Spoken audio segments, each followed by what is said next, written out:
Hello. Manyi ngenda ne ngamba nnyo bannayuganda naddala abavubuka.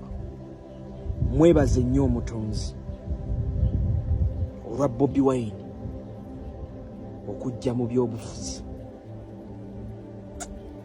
Omutonzi mumwebaze nnyo nnyo. Bobi Wine joining politics. It was a blessing to this country. Bobi Wine bingi nnyo byatadde ku ngulu. Bobi Wine azibudde bannayuganda amaaso naddala omuntu wa wansi. Bobi Wine ayambudde bannabyabufuzi abo ababadde beefuula nti balwanirira muntu wa wansi so nga ebyobufuzi bagufuula mulimu. Muntu omu yambuuziza nangamba nnuwa mutwe lwaki abantu abamu balaze nnyo obukyayi eri His Excellency Kyagulanyi eri Bobi Wine, ate nga Bobi Wine history we yenna ali mu light. Bobi Wine akuze bamulaba, Bobi Wine avuddemu bamulaba. Abantu abalwana Bobi Wine olwaleero Bobi Wine yeerandiza bamulaba nga ali mu tochi. Sigamba nti afubutuse eri history we najja n'atandika kunyumizibwa bunyumizibwa nga Museveni bwe batamulabako muvubuka bwe bamunyumya obunyume. N'ebyo Bobi Wine byonna bibadde mu light vira ddala mu ghetto. Then kankubulireyo ekintu kimu lwaki obusungu bungi nnyo era lwaki lwaleero Bobi Wine alumbibwa naye nga yakamala mu byobufuzi emyaka 6 tuwale okuva Kyaddondo oyajja mu by-election ye Kyaddondo twali nti yakamala mu byobufuzi emyaka 6 naye olwaleero abasinga okumulwana bakamala mu byobufuzi emyaka 25 kwabiri. Ati no kankubulira olwayo katusoke tutunuulire background ya His Excellency eya Bobi Wine. Bobi Wine oyo mwana Muganda. Ekyokuba nti Bobi Wine mwana Muganda eno yebadde factor nnyo state kweyimiridde oba kwesinziiridde okulwana Bobi Wine. Nabagamba bano bannayuganda bali so tribal. Museveni akajjika tribe abadde akakozesezza nnyo era nga bannayuganda kabajjula mu bwongo mu mutwe. Kyovula bwabaddengawo narrative ekugamba nti Omuganda tasobola kufuga era talifuga ggwanga lino. Oyo history azimbibwa nga munnayuganda azimbibwa tribalistically.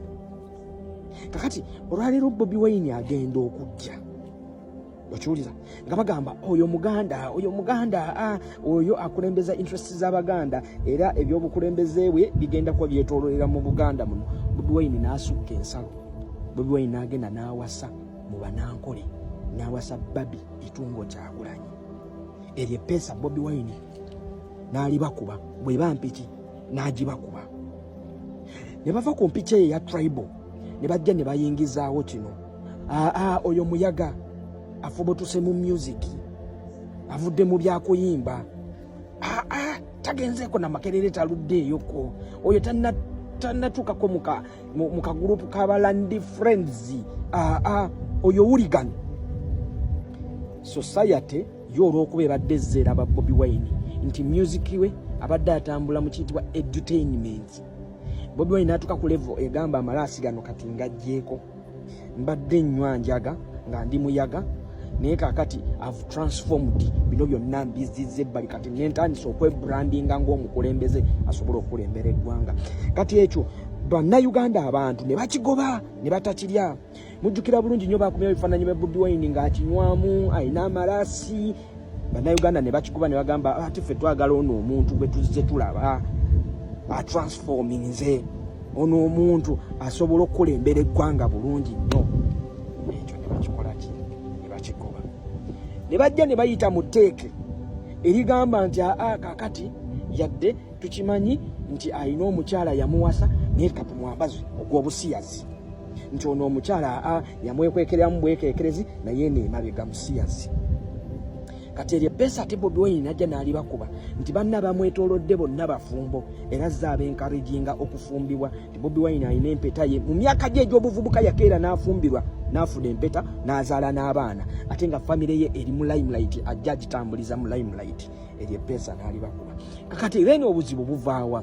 There are some people abatakkiriza nti Bobi Wine omuyaga, Bobi Wine omuyimbi afubutuse mu ghetto ajje ensi etandika okumuwa amakulu atandika okutegeerera abaana babadde babeere kololo okiwuliza abaana babadde balinnya ennyonyi ne bafuna zi scholarships ne bagenda ebweru mu zi universities ez'ebbeeyi mu zi universities ez'amaanyi ne bakoma wano mu ggwanga Uganda abaana bagenze ne basoma amateeka abaana badde bakolanga obukundi we had learned friends kati abaana abo nga tebasobola kukikkiriza nti in any way it's isobokable omuntu afaanana nga Bobi Wine okujja okutegeerera abayivu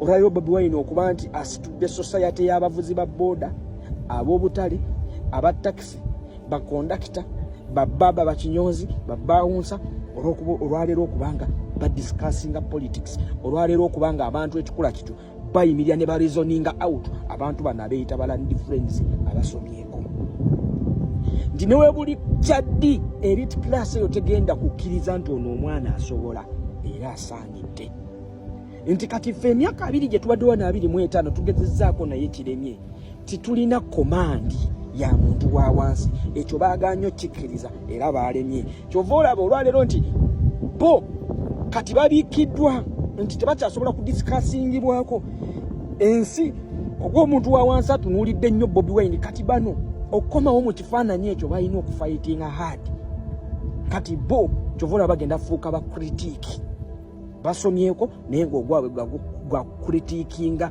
Bobi Wine kubanga balaba tasaanidde naye ate Mukama Katonda ye gwe yasitula n'amuteerawo bannayuganda n'amusitula gye balaba gy'atasaanidde kuva n'amuteeka ewasaanidde kati eyo challenge yokka gye tukisinkanye nti abantu abo tebakikkirizangako anywhere around nti omwana afaananako bw'ati asobola okukeera ku makya nga buli omu gw'atunuulidde